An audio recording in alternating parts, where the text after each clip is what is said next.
been quite a long time since I made the previous video.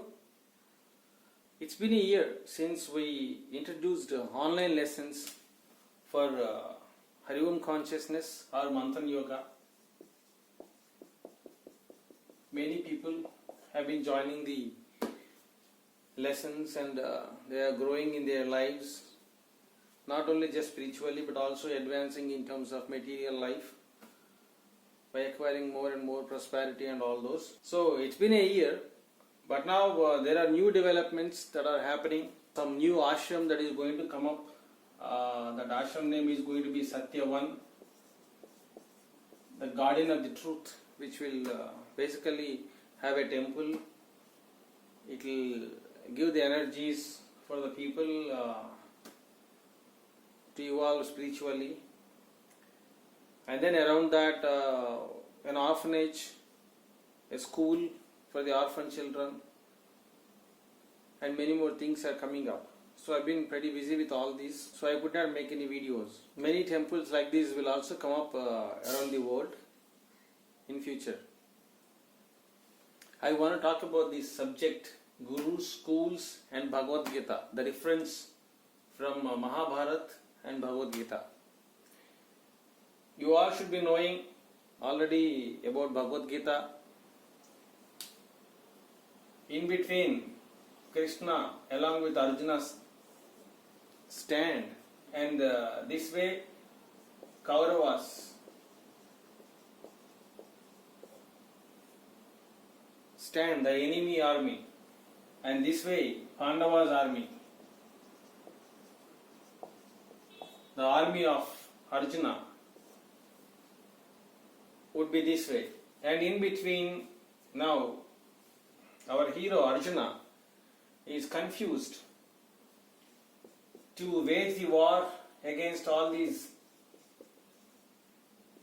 enemy men, because in the enemy army he's got his own grandfathers, he's got his uncles, he's also got Guru Dronacharya.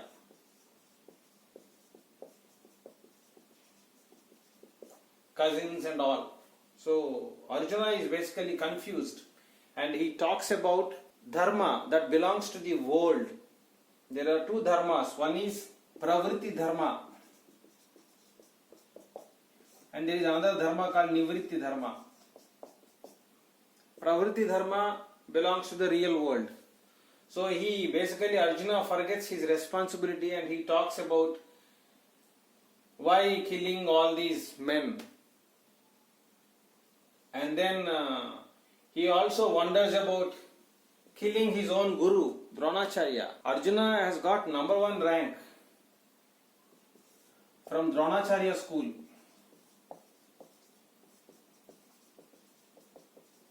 Dronacharya was his guru, and he gave him dharma, knowledge of Vedas,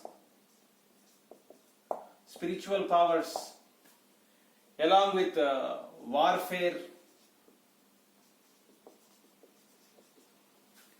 and all those things he would teach him for about 12 to 14 years.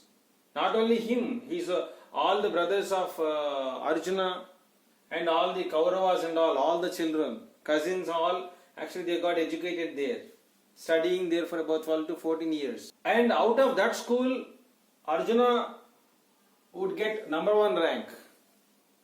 He passes out with 99% of marks. Whereas all the other Pandavas would get some lower ranks, and some Kauravas also would get lower ranks. Ranks do not mean just displaying, ranks do not mean just by displaying all the skills of all these. Ranks also apply to the character of every person. So somebody who has got a big rank also does not mean that he's got good character. So just like in our exams and all in school, you get 99% of marks, but then you don't know how to behave with your parents, you don't know how to behave with your teacher and all those. So that's bad behavior basically. So you may get 99% of marks, but you don't know how to behave. So all the other cousins and all, Kauravas and all, though they have got good marks, above 80%, 90% or 70% and all, they basically carry all these rajasic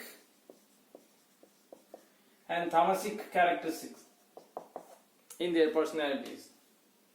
So all these basically come out of the school of Dronacharya. Amongst all those, Arjuna would get number one rank. He's the topmost one with all top-notch skills along with top-notch personality characteristics. So Dronacharya made them like that. So he is such a super guru actually. He is one of the best gurus in the history of the human kind. And look at the situation of this guru. Such a topmost guru. Situation came in the life of Arjuna that this guru stands in the enemy army and then Arjuna is supposed to kill his own guru. That's the situation. Real time situation that has come up in the life of Arjuna. Now I want to tell you why this situation has come. So Arjuna is basically confused and not only confused, he feels that he is doing something wrong by participating in the war. So he forget about attacking cousins, uncles, all those elders and all, but attacking Dronacharya, his own guru, is a big mistake, is what he thinks. But Krishna says, so what? Attack him as per your dharma. So Arjuna forgets his own dharma and then he unnecessarily brings up the dharma of not killing our own men, our own gurus and all these things. He says if all these people die, their women will go widows and they will get married to some other people and the community will be spoiled. Arya community will be totally spoiled is what he talks about. And he teaches Krishna talking about dharma that he thinks is right. So he killing all those probably okay, but killing Dronacharya, what is this situation in my life? He talks about all the nonsense. He talks about all the nonsense of dharma as per his perspectives. He lectures Krishna about dharma and all these. And despite all that lecturing, finally he will kneel down. He will fall down and say, look, I am not able to understand what's happening here. I do not know if I am talking right or wrong. Please teach me. I fall on your feet. You are like my guru. Now you are my guru now. I am taking you as my guru now. I am falling on your feet. Tell me what I am supposed to do. I will do whatever you say. Is what he says. Which he never said so far.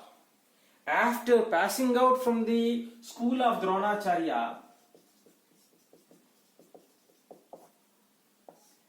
all Pandavas, Arjuna and all those would go through so many problems. Despite passing out with number one rank and all the top ranks of 90%, 95% and all those Pandavas, despite all that ranking system with top-notch dharma in the hands, top-notch characteristics, top-notch skills and all they had, but despite all those things, they faced so many problems in life. Their house was burnt. They ran away from the kingdom. They went to forests. They hid themselves in the disguise of Brahmins. They left their kingdom. They were begging for food. Such kind of hardest situations they faced in life. And for years and years together they would be spending such life in the forests, in the disguise of Brahmins. They will leave their characteristics of the kings, prince and all those. They will leave all those. They will live like Brahmins, like spiritual people. That is when actually Krishna enters into their life. Krishna enters into their life. He searches for Arjuna. He gets into forests and all. He finds that family. He meets that family. He introduces himself as one of the cousins to these Pandavas, and then he will enter into their lives. And from then on, he will start helping them. Like just a cousin. They would just treat him like a cousin, or probably they would treat him like a friend, or probably they would have some respect because he's a bit elder to all those boys. So he would start helping them. Krishna would get them away from forests. He would negotiate with Bhishma, Vidur and all those elders, and then he would bring them back to the kingdom. He would conduct a meeting with all those elders. He would conduct the meeting between Kauravas and Pandavas, and finally all of them would come to some agreement that they would give some piece of land to Pandavas for their living. So they will give hardest land. They will give deserted land, which is not at all useful. No people would be living there. In fact, all the snakes, king of snakes and all would be living there. So immediately after going there, they would have to wage war with the snakes and hound them away. And then they will take up that land, Pandavas, and with the help of Krishna, he would bring down the technology of Devatas and all, and then they will convert that land to a beautiful land. In short span of time, it will become wonderful land, which is actually a surprise to Kauravas.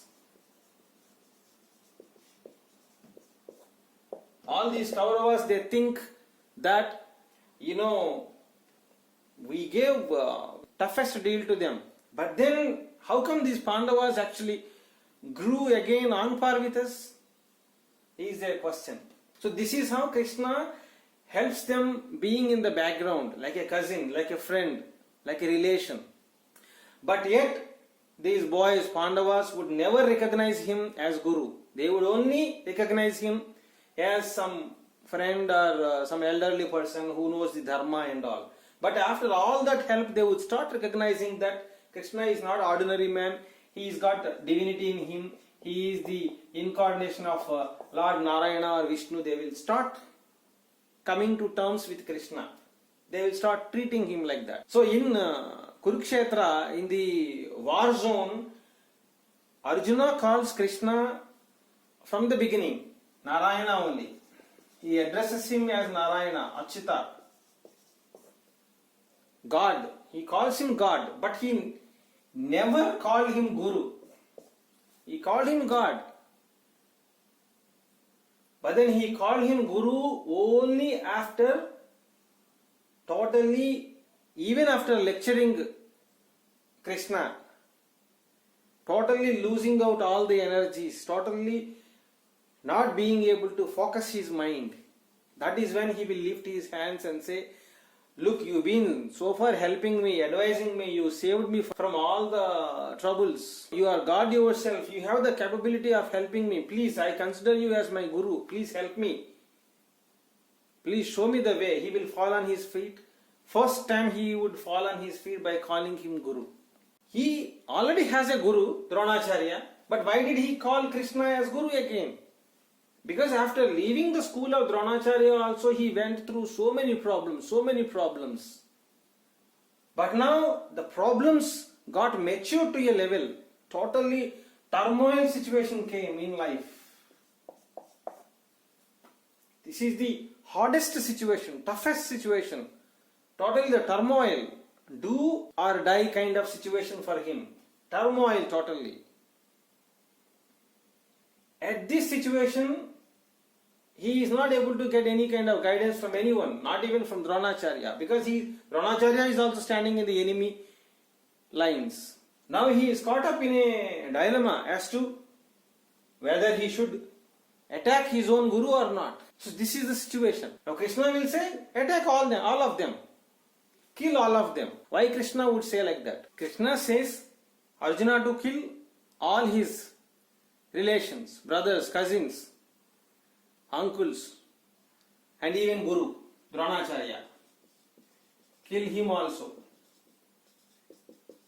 Why? Because Arjuna has forgotten his actual dharma. He is actually a king, a prince, who is supposed to take care of his kingdom, who is required to save the men of his kingdom. He is actually a married man. He's got wives, he's got children, and he's got a kingdom. He's a prince for that kingdom. He is supposed to be talking and acting like a king or prince. But look at him, he is talking like a saint. He is basically putting a cover, by putting a mask like saint. He left his actual dharma of being king or prince and he is talking like a saint. That is what exactly Krishna reminds him. Are you a married man? Or are you a sannyasi who has left the world? If you have left the world, then you go away. Then you can talk all this, that I don't want war, I don't want to kill them all. Do all that. But you are a married man. You are not a sannyasi. You are a king. You are a prince. You are not doing your job, man. You are not doing your dharma. Why are you shifting your duty from a king to saint? Or probably an ascetic who has left the world, who has renounced the world. Why are you talking like that? You are not an ascetic. Take up your arrow and bow and then start attacking all these men. That is what he says. So Arjuna basically has forgotten his actual dharma that he is supposed to be doing. If you compare Arjuna now with all the people around the world or spiritualists, most of the spiritualists, and you all actually go to offices, you have businesses, you have your own duties, you have wives, you have children, you have husbands. But most of the people who take up spirituality, immediately they talk about all this ascetic language, as if they are not married and they have gone to Himalayas, they would talk. That talk actually doesn't apply to them. They belong to the world, they belong to the businesses, they belong to going to offices. They have families.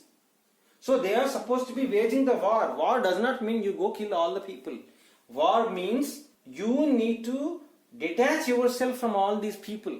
And with the knowledge of art of yoga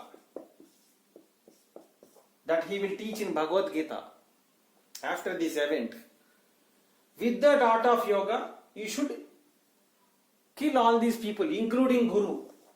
Killing does not mean really killing. Killing means emotionally you should get detached from your parents. You should get detached from your other relations. You should get detached from your own Guru also, previous Guru. Your Gurus your teachers from the school. You should get detached from them. You should get detached from your friends. Detachment is the meaning of killing, even Guru. Now I will come to the point of why killing Dronacharya also is required. I will come to that point. Now this is the school of Dronacharya, let's imagine. Here there are so many children studying, and out of all of them, some people have passed out from the school. Pandavas have passed out and Kauravas also have passed out. And some more children are there, they are still going through that process of passing out from the school. They may take few years or few lives. This is how you should see it. Now you have Pandavas and Kauravas, both have passed out from the school. And how they would pass out? They would pass out not only with the rank system of their skills and expertise and all those in warfare or dharma and all those. Apart from all those, characteristics matter a lot. That only defines who is sattvic, who is rajasic, and who is tamasic. So Pandavas pass out to be sattvic with the certificate of sattvic plus 99%, 98%, 97%, 95% of marks with all those skills. Duryodhan passes out with 90% of marks, but then his characteristic is like rajasic plus tamasic. So that is how they pass out from the school. after passing out from the school, in the school they were taught basically the theoretical way of teachings they were given. Of course, there were some practicals and all, but all of those theoretical and practical exercises only belong to the school. They don't apply to the world.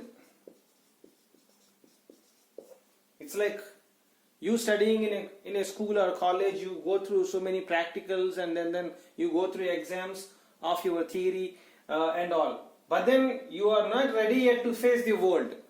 So that is the reason why most of the people in the world, after their college studies and all, they would take up some professional training and then they would earn the professional training certificate, and that is when they will be ready to face the world. They will get into the world and get the job and then apply all those skills in the job. So the same thing happened with Pandavas and Kauravas also. So these Pandavas basically being Satvik, they went to this school of Krishna. And these Kauravas being Rajasic and Tamasic, for them, though that man is actually uncle for them, he is actually a kind of guru only, and he is Sekuni. Sekuni is the guru who gives them all directions, all ideas and all the bad ideas and all. He is the guru actually for the whole Mahabharata war.